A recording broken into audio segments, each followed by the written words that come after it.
When it comes to animating Jack, obviously we've got a huge backstory to this game. We had to think, who is this guy? Where is he? Why would he do this? How would he do that?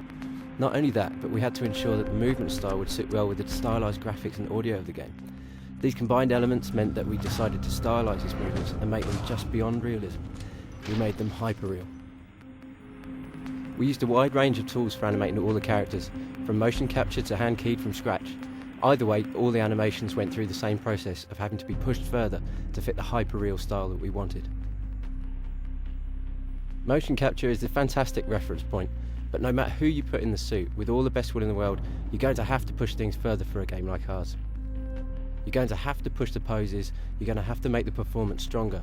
We spent a lot of time on that, identifying those key poses and making them more dynamic. Take Shadow for example. He was a huge challenge to animate, and I think that has drawn extra strengths out of our team. There was talk originally of motion capturing him, which we could have done, but the early hand key test was so good that we decided not to. We studied a lot of reference for Shadow, particularly police dogs. What we noticed instantly with these dogs was that they totally threw themselves into what they've been told to do, completely selflessly and with no thought of their own safety. They latch on and they don't let go. That's definitely something we've captured with Shadow, and I think people are going to be excited to play as him. I've actually got quite a deep martial arts background myself. I can say hand on heart that I think this is the first game that delivers the kind of visceral impact of actually being in a combat or hard sparring situation. It's fast-paced, easy to learn but difficult to master. I've tried to use my own martial arts experience on the game, and with the help of the game designers I think that comes across. It's really satisfying to pull those punches and big elbow strikes as Jack.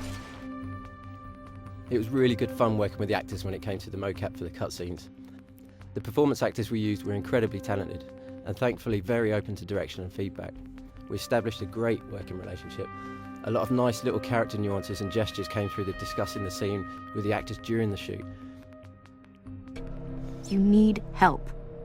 A doctor. Tonight, you're my doctor. And I kinda think I might be in need of a sponge bath. Ow. Bedside manner's a little rough. So is your timing. Oh, easy. It was the same with the stunt and martial arts motion capture sessions. Given the extent of the martial arts training and physical size of these guys, it could have been quite intimidating. I have to say though, they were completely down to earth and just a great bunch of guys. Again, it meant that the shoot was free-flowing. Lots of ideas were being thrown in by the martial artists themselves. The more I directed them on the violence of the game, the more they got into it. The more over the top and exciting the takedowns became. They put everything they had into it. It was the same when I ended up performing some of the fight moves myself in the motion capture suit, although I think I went a little too far because I ended up with 3 broken ribs. We did literally put blood and sweat into this game, and hopefully that will show when players experience it for themselves.